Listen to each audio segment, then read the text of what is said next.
everybody, welcome back to J.P.'s World of Wrestling. I am your man JP, and last time I asked you to submit questions or comments that you'd like to ask me or tell me, and 3 of you came through. So I'll answer these questions. 2 of you are people that I actually know personally. So, but we'll get to the first one first because that's the person that submitted the first question. So at Osti42 asks, all right, JP, here's a couple questions. WWF or WCW, which do you prefer all time? That is a very good question. And I like a lot of different wrestling, and when I was a kid, I was primarily a WWF guy. And it wasn't because I didn't like WCW or anything. It's because I didn't know WCW even existed until about 1988, 89. And I didn't even really know what it was called at first because in my bedroom, I had cable TV. And on a late Saturday afternoon, I'm just flipping through the channels. And suddenly I come across this wrestling show. Now, I know it wasn't the WWF, because you could tell the ring was different, and I didn't recognize any of the wrestlers, but, the ring apron was green, it had dark purple lettering on it, and the ring mat was black, and I believe it was like some kind of a 6-man tag or something, or maybe not, but I know Lex Luger was there, and I think probably Sting or Ric Flair or somebody. I don't know. That's back when it was still called NWA. And I thought, wow, man, this is another wrestling thing. Because at that point, I only knew about the WWF and I knew about Portland wrestling because I grew up in Portland, Oregon. So we had Portland wrestling, which was sort of a territory here. And so, yeah. So that's... I preferred WWF because I have the most memories of that. But WCW, later on, especially in the late 90s,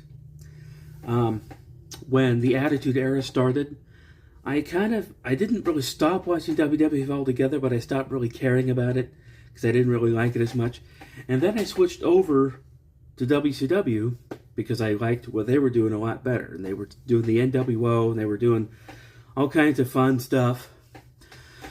So, I guess all time, I prefer WWF, but WCW is right up there.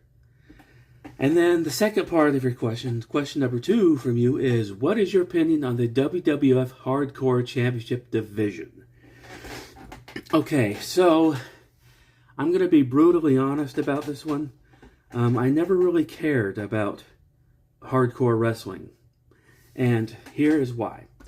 Growing up, when I was watching wrestling, it was presented in a way that was more sporting. It was presented, even though WWF had all these characters and stuff, but they were still wrestlers. They were still professional wrestlers. And for the most part, you defeated your opponent by outmaneuvering and out-wrestling and, having better moves. And anytime a weapon was used, it was always as a last resort. Like if a heel was losing, maybe they'd pull some brass knucks out of their trunks, nail their opponent, but then the brass knucks, they would hide them back in their trunks to kind of conceal what they had just done. And to me, weapons were always our last resort. But the hardcore division comes along and says, oh, we're just going to make it part of the wrestling matches, all of them. And it just, I don't know, I just didn't really like it because to me, hitting a guy with trash cans and a chair and a barbed wire bat and making your opponent just bleed obsessively, I didn't really like it, and plus the hardcore belt, I didn't like. It looked like a piece of garbage to me. I understand it was supposed to because it was hardcore, but it was just a broken up old WWF championship belt that they used, that they put a piece of masking tape and wrote hardcore in Sharpie. So I didn't like it. So I hope that straightens things out. And if I know hardcore, that style is like a whole era that people love. It's a whole style that a lot of people like. You know, Mick Foley's considered a hardcore legend, and ECW, that was their bread and butter, the hardcore stuff, and that's fine, you know, but me personally, I didn't really like it. So, and then the next person, somebody I know, somebody's actually my sister. It's actually Dina Lee Mommy Easton, of Easton, so... Easton is my nephew. So anyway, he says, what is your favorite WWE belt design of all time? What's the worst? Good question, sis. My favorite WWF design would be the Winged Eagle belt that Hulk Hogan wore in the late 80s. And then, Macho Man also wore it. The $1 Million Man, Andre the Giant, Stone Cold Steve Austin was the last guy to wear it, and it's actually the same belt that Mr. Perfect stole from Hulk Hogan one time and smashed it up with a hammer. But I always liked that belt, and I mean there was a lot of really great belts. The WCW Television Championship belt from the late 90s, that was pretty good. I like that one. The big gold belt of WCW, that was also a really, really cool belt. What was the worst? Probably the belt that Jeff Hardy designed for himself in TNA wrestling. Thing was just ugly. It was supposed to be like an adaptation of his face paint, but this thing was had little horn things on it, and it was supposed to be a work of art. It was just terrible looking. I also thought that the WWE Divas belt was terrible. It was like a big butterfly. I didn't like that. To me, that was saying, oh, women wrestlers are dainty and they don't really do any moves, but they like butterflies and pink things, instead of these are legit butt-kicking athletes that you better not cross, or otherwise they're going to kick your butt. So I will also add that a lot of the WWE belt designs of today, the modern era, are pretty generic looking. It's just a big WWE logo in the center. I don't know. I actually like the World Championship better because it's the big gold with the WWE gold belt in the middle, or logo in the middle. I like that. So there's that. And then we have a question from Dave Cruz 5661. Hey Dave. Dave's my buddy. We go to church together, and he's my friend. And he's like, what do you think about a YouTube channel talking about 80s movies? Well, that's a good question. And as you may know, at one point on this channel, I actually just tried to go that route. I tried calling it J.P.s Retro World and talking about 80s stuff and retro stuff and movies and stuff.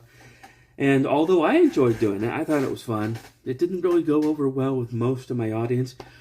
So I had thought about starting another YouTube channel where that's the type of thing I would talk about. 80s movies. Growing up in the 1980s and 90s, I peppered 90s stuff in there too. And, to see what kind of audience I could build with that. So yes, I have thought about doing that again, but it would have to be a separate thing all its own. So yeah, and I know you had talked to me about wanting to get in on that with me, and that would be fun. That would absolutely be a blast. So I'm up for it. Definitely up for it. So yeah, so that is gonna do it for the questions. I wish that more of you had asked questions, but I mean that's okay. I know that some of you probably watch this on a Roku, which I do. I watch a lot of YouTube on Roku, so I can't really, respond or leave comments on the Roku. If I'm watching a video on Roku and I want to leave a comment or something on a video, I'll get on my phone and find the same video and leave a comment. But yeah, I know we're all busy. We all have busy lives, and me included, because that's why I only really do this once a week, if that. So, yeah, so now I'm going to talk a little bit about something else. Because a while back, I started to collect the new LJNs that came out. But then I kind of got rid of them because I thought, I don't really... I mean, they kind of look cool, but they're not really very good quality. Like, I know for a fact that one of the wrestling groups I follow on Facebook, they bought one of the Stone Cold figures, and their kid took it and like pulled it apart, and it was like in 2 pieces. And I'm like, it's supposed to be one solid piece of rubber. And I'm not sure why Mattel is doing it that way. Like, they're cheapening out on the materials, and they're really just focused primarily on their main figure line that makes these regular figures. I think that's probably the focus, which is why the other lines kind of suffer. And their Mattel Retro, the Hasbro-esque figures, I think they kind of lackluster, because it feels like, anyway, they keep recycling the same, body designs, and a lot of the poses are terrible. For example, the D-Generation X figure pack, it comes with a Road Dogg figure that looks a little bit like this, where it's a jumper, but the hands are even worse than this, because the hands are like this. They're trying to do the DX crotch chop, and I understand what they were doing there, but that's not a functional figure. And, that's the kind of thing that kind of drives me nuts.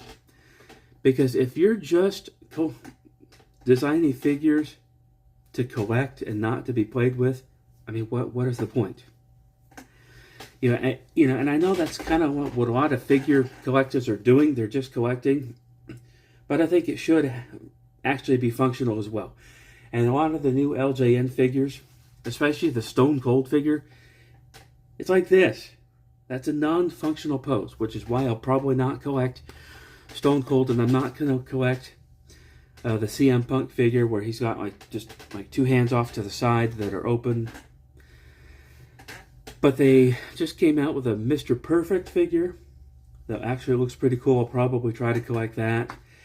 But I was at Target just this past week, and they actually had the LJNs. They had a pretty good collection of them, or they had a great stock of them in.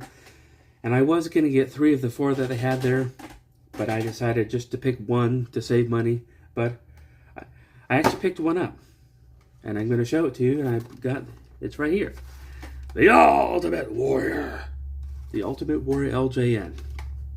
And I've changed my mind about collecting these. I am going to try to collect them, but I'm only going to collect the ones that I like, and I'm only going to collect the ones that I probably would have collected when I was a kid. I would never have bought the Stone Cold figure as a kid because it's in a non-functioning, non-playable pose. The same goes with any of them. And I'm not going to get the Jelly Roll figure because I don't care about Jelly Roll. I don't care. And I'm on the fence as to whether or not I might get a Cena figure eventually, but I don't know. But as far as these go, for now, I'm getting the ones I'll probably once again get the Hulk.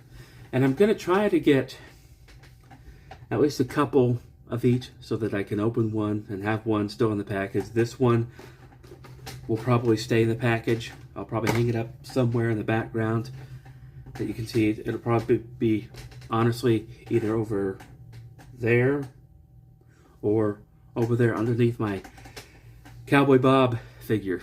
So anyway, but yeah, that's that. And I don't collect a lot anymore just because my focus is kind of shifted. My wife and I have a couple things coming up where we're going to want to go on a getaway, so we're going to want to save money for that. So I don't want to be spending money on stuff right now, but who knows? So anyway, that's that. those are my questions, or those are the questions. Thank you for submitting those. And I might try this again at some point. But if you have anything, if you could think of any kind of question or whatever, you could always leave them in videos that I do. It doesn't have to be Q&A video, but anytime you have questions, you can always leave them. But thank you very much. I thank you for all my subscribers. Thank you everybody who's stuck with me for this amount of time. And that is going to do it for today's video. So if you're new, feel free to like and subscribe, and I will see you next time.